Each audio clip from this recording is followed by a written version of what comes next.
All right, hello. This is Clementine Marie, and I have my chart. Does empathic language relate to approval in politics?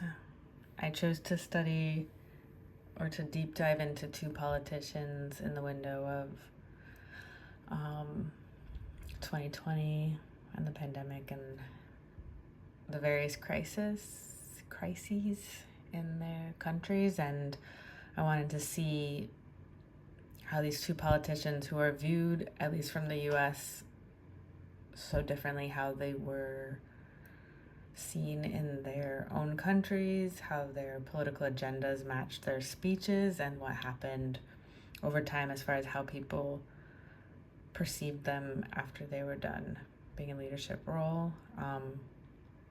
And that's the micro of what I investigated, and the macro is, does speaking with empathy in political contexts lead to empathic policies, and do empathic policies lead to happy people, or do they lead to high approval ratings or satisfied and securely settled community and public?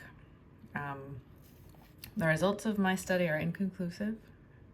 I only took in two politicians to do a deep dive into their decision making and their processes and the results of their speeches and the correlation to their approval ratings, and navigating what is their actions and what is their speech and what to look into.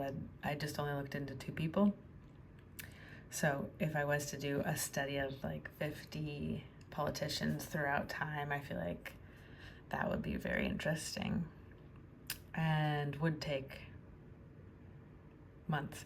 So I have an XY axis, I have a line graph, I have Jacinda Ardern, I have Boris Johnson, and we're comparing the speeches of two politicians and their approval ratings from the beginning to the end of their terms, exploring their curiosities of whether empathic language leads to empathic policy, and how do the constituents perceive these politicians. I will be editing it before I submit it, but we have on the y-axis frequency of empathic words, in addition to approval rating percentage. And then along the x-axis, we have more of a timeline through time of speeches and approval ratings. So we're starting with the very first approval rating, which started before their speech, when they were elected, followed by first speech, followed by a speech during a crisis. I chose two speeches around the same time, mid-term in their term, and then midterm approval rating, followed by their final speech to Parliament, and followed by their approval rating at the end of their term. Something that was beyond my ability to investigate this round was how on earth Boris Johnson was voted in when his initial approval rating was so low. Just kind of like, how does that happen? But I will get into that on my own time. And how did I do this? I chose these 6 speeches, 3 from each of them, and I looked into the words that showed up in all their speeches, and I investigated which of the words that I saw are considered to be empathic words or to be showing empathy. And of course, we can mean so many things. None of these, there's a lot to be criticized about my word choices, but what would have been ideal would be to have a word generator that could follow phrases like I understand, or we are in this together, or I feel you, those sort of things. But I feel and you aren't, none of those 3 words are empathic in their own nature, but we connotates some form of togetherness and belonging and ownership of the experience, of the shared experience. Acknowledge is a single word that holds that energy of I feel you. Our is similar to we, shared experience. Thank is half the word of thank you, or half of the 2 words that are thank you. Support shows care, as does love and hope.